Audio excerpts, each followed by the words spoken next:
Hello, people of YouTube. Welcome to another review from the Spikehead podcast. Today we're trying something a little different. I'm trying to put my face on screen a bit more in these videos. Might work, might not. And look, full screen. You can actually have a full screen here, so that's going to really help with the podcast themselves. But today we will be talking about Colette, directed by Wash Westmoreland and stars Keira Knightley, Dominic West, and Denise Go. The plot centers around country girl Colette, who marries a famous writer named Willie, and when they go broke, she ghostwrites for him, creating the character Claudine, which shoots to fame, and Willie gets all the credit for it. These two people have a weird polyamorous relationship, and Colette begins to find herself more and more, and eventually wanting to be given her due credit on the series, which naturally Willie does rebuff. Now, this film was advertised as a woman continuously victimized by this man, but the film actually goes a lot further than that. Let's begin with some positives, starting with the costume design. A boring place to start with, I know. Nonetheless, it really brings character to the late 1800s setting and makes you feel like you are within that time period. The dynamic between Colette and Willie is also one of the most interesting yet toxic relationships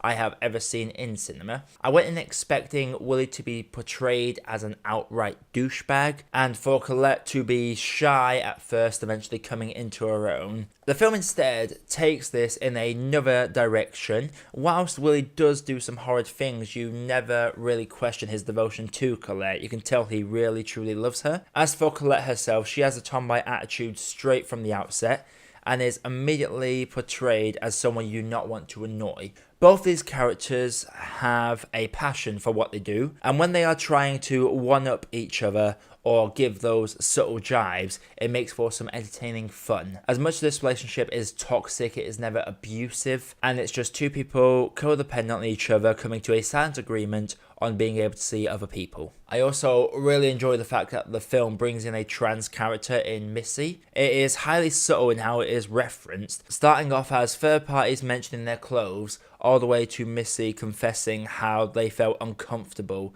in the world until they started wearing men's clothing. I felt the plot point was handled very well indeed, and he is one of the most pivotal points of the plot. And this is set in an age where medicine couldn't give him what he needed, so he just had to dress differently in order to feel themselves, pretty much. The writing scenes are cleverly done, and I really enjoyed watching the Claudine phenomenon come to life, to the point where I do want to read these novels, because this story is based off a real person, and it's great to see these stories coming to life. All that being said, the film does have its issues with pacing. The beginning bit rushes through the fling to them being married and Colette writing for Willie. The film gives the impression at one point they were very happy together, and you could tell that they loved each other dearly, at least in the beginning. The fact this part is never fully fleshed out helps it suffer a bit later on when Colette does return home to visit, as the thing we are supposed to care about in that moment feels very irrelevant. At just under 2 hours, I can understand constraints,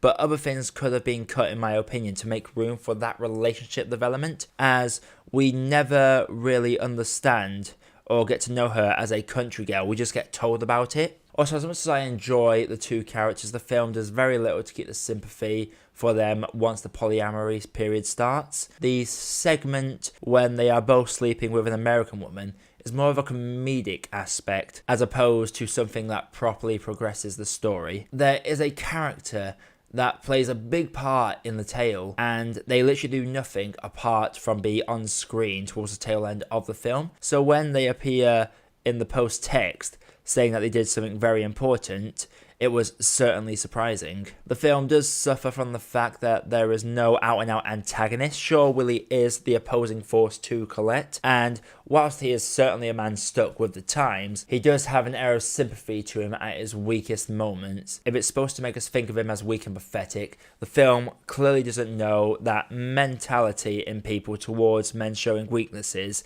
is phasing out these days, and it just means that this has two main characters who both love and hate each other. Finally, I have a big problem with the Oscar bait moment. There is a scene where Colette is just framed and shot as that small snippet for the nominations reel, and the fact I clocked that as such straight away took away any impact that it should have had. Some of the other stuff she says in that point is unjustified, and what I mean by that is that she brings up points that only really happen once or twice, but she is playing it off like it's been happening constantly, and that really takes the sting out of what she's saying. Performance-wise though, I have always thought Keira Knightley is an underrated actress. She proves that tenfold in this film. Her tomboy nature comes so natural, and there is a fire she carries in her eye, whether she is mentally undressing someone or about to go into a full rage, that feels like daggers coming at you. She has a strong confidence about herself as well, and whilst her insistence on yelling a lot does cause the character to feel like they are overreacting at times, for the most part it is great. Dominic West is really good as Willie.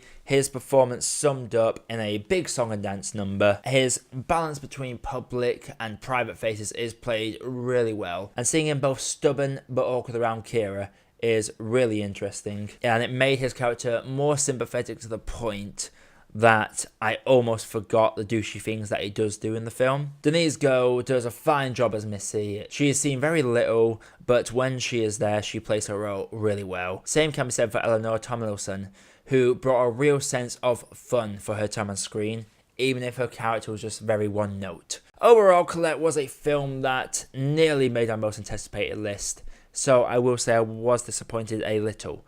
But in terms of the story it tells, it is quite similar to The Frontrunner, which is safe in its story that it's trying to tell and doesn't push the boat out much further than that. However, this film is more risque and does address gender issues without being heavy-handed about it, so it is a slightly better film, but it's still an okay cup of tea in my eyes. So, has everyone seen Colette? If you have, let me know what you thought down in the comments below, and what do you prefer? Do you prefer Avatar me, or do you prefer real me right here? Let me know that in the card on this corner over here. Feel free to subscribe to my channel for more reviews coming all the time, and links to all my social medias are in the description below. Hope you have a nice time, guys. This is That Spikehead Podcast, signing off.